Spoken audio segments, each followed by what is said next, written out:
Everyone needs to know what is happening in the Congo right now because it actually affects all of us. Okay, so here are the main characters you need to know about. Number one, you've got the DRC, the Democratic Republic of Congo. They are the second largest country in Africa, and you want to know something crazy? They are actually considered the richest country in the world in terms of wealth in natural resources. Not just in Africa, the entire world. They have a staggering $24 trillion worth of untapped natural resources. So why the hell do their streets look like this then? Well, let's go deeper. Second main character, you've got Rwanda. And in 1994, they experienced one of the worst genocides in modern history with 800. And this is where characters 3 and 4 come in, because that genocide came when two groups in Rwanda, the Hutus and the Tutsis, went to war. Both these groups are native to Rwanda. The Tutsis are traditionally cattle herders and were the minority in the country with about 14% of the population. But despite this, they governed Rwanda at the time where Belgium was still in colonial control of the country. You see, the Belgians, they favored the Tutsis. They gave them power, education, and positions of privilege over the Hutus, despite the Hutus being the majority and making up about 85% of Rwanda's population. Now, eventually, the Hutus, they rebelled, and that led to Rwanda's independence from Belgium in 1962. But now that the roles were reversed and the Hutus were in charge, one of Africa's longest wars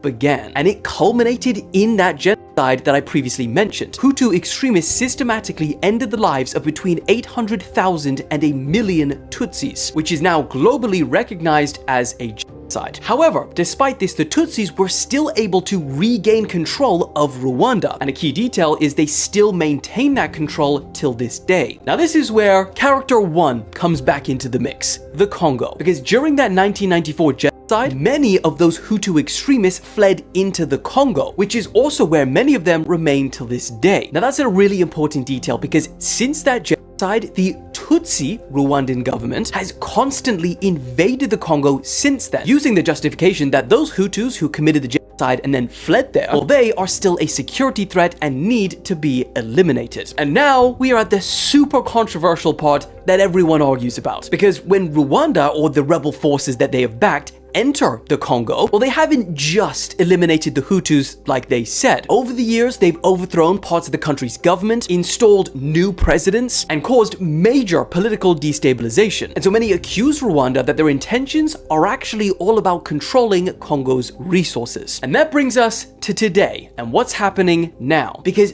for months, one of the rebel forces, allegedly backed by Rwanda's government, M23, well, they are in the Congo right now, capturing towns and pushing deeper and deeper into the country. And why it's currently making headlines around the world is because that M23 rebel group, well, they just took control of Goma. That is the Congo's biggest city in the east, which is also the part of the country which is most rich in resources. And it's at this point where we introduce our even more controversial fifth character, the West, and many other countries outside of Africa. Because those resources, inhumanely and often illegally extracted from the Congo, well, they are bought and used by some of the brands we use every single day. Cell phones, electric cars, TVs, fridges, and I mean, the list goes on forever. Simply put, we in the West and much of the world, we would not function the same way without the resources from the Congo. And truthfully, there's a lot of interest to keep it that way. And that is where things get really insane. But this video is already too long for all of us who have brain rot. So I'm gonna make a part 2. Make sure you follow so you don't miss it. Hope that helps, and I'll see you soon.